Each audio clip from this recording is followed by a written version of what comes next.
जोशीमठ संकट के चलते नहीं हो पाएंगे बद्रीनाथ के दर्शन। 3 महीने बाद शुरू होने वाली यात्रा पर उठ रहे सवाल। नमस्कार, आप सभी देख रहे हैं तत्काल संदेश प्रिया सिंह के साथ। जोशीमठ में प्रवेश करने के बाद तीर्थयात्री बद्रीनाथ आने जाने वाले वाहनों से यहां वन वे रास्ते का इस्तेमाल करते हैं, लेकिन जोशीमठ में जारी भू धंसाव संकट कम होने का नाम नहीं ले रहा है। यहां सैकड़ों घरों और सड़कों में दरारें आ गई हैं, जिसके चलते धाम बद्रीनाथ तक ले जाने के रास्ते पर सवाल उठ रहे हैं। उत्तराखंड के जोशीमठ शहर को बद्रीनाथ धाम का प्रवेश द्वार और एकमात्र मार्ग माना जाता है।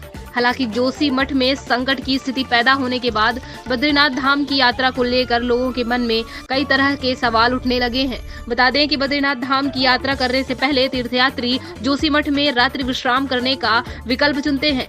जोशीमठ में प्रवेश करने के बाद तीर्थयात्री बद्रीनाथ आने जाने वाले वाहनों से यहां वन वे रास्ते का इस्तेमाल करते हैं। तीर्थयात्रियों की संख्या ने संकट बढ़ा दिया है।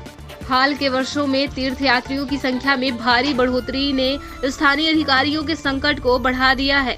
बड़ी तादाद में यात्रियों के आने जाने का मतलब गाड़ियों की बड़ी संख्या का पहुंचना है और इसलिए इलाके पर अधिक दबाव बनता है। जोशीमठ में 850 घरों सहित अन्य जगहों पर दरारें।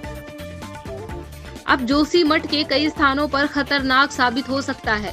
आंकड़ों पर गौर करें तो 2016 में 6.5 लाख तीर्थयात्री बद्रीनाथ गए थे। 2017 में संख्या 9.2 लाख, 2018 में 10.4 लाख और 2019 में 12.4 लाख थी। इसके बाद 2020 और 2021 में यात्री कम आए। जोशीमठ में जारी भू धंसाव संकट कम होने का नाम नहीं ले रहा है। यहाँ सैकड़ों घरों और सड़कों में दरारें आ गई हैं। यहाँ तक कि सड़क की पुलिया भी उखड़ रही है। उत्तराखंड सरकार ने हाल ही में कहा था कि यात्रा प्रभावित नहीं होगी और यह योजना के मुताबिक ही होगी। हालांकि अब जोशीमठ में कई स्थानों को डेंजर जोन की श्रेणी में रखे जाने के बाद लोकप्रिय धाम बद्रीनाथ तक ले जाने के रास्ते पर सवाल उठ रहे हैं। गौरतलब है कि 2 जनवरी को जोशीमठ में भूधसाव का मामला सामने आया था। इसके बाद जोशीमठ में करीब 850 घरों, होटलों, सड़कों और सीढ़ियों में दरारें पाई गई हैं। 4 धाम यात्रा का आगाज बसंत पंचमी के दिन राजमहल से बद्रीनाथ धाम के कपाट खुलने की तारीख निकलने के बाद शुरू हो जाता है। इसके बाद कोरोना महामारी के बाद 2022 में यह संख्या बढ़कर 17.6 लाख हो गई। ऐसे में जोशीमठ को असुरक्षित घोषित किए जाने के बाद लगातार क्षेत्र में दरारें चौड़ी हो रही हैं। अधिकारियों के बाद पहाड़ी इलाकों में चीजों को व्यवस्थित करने या सही विकल्प ढूंढने के लिए 3 महीने से थोड़ा अधिक समय लग रहा है।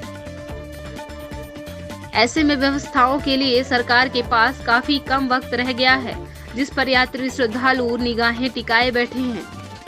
अपने प्रदेश और शहर के साथ साथ पाएं लोकल खबरें।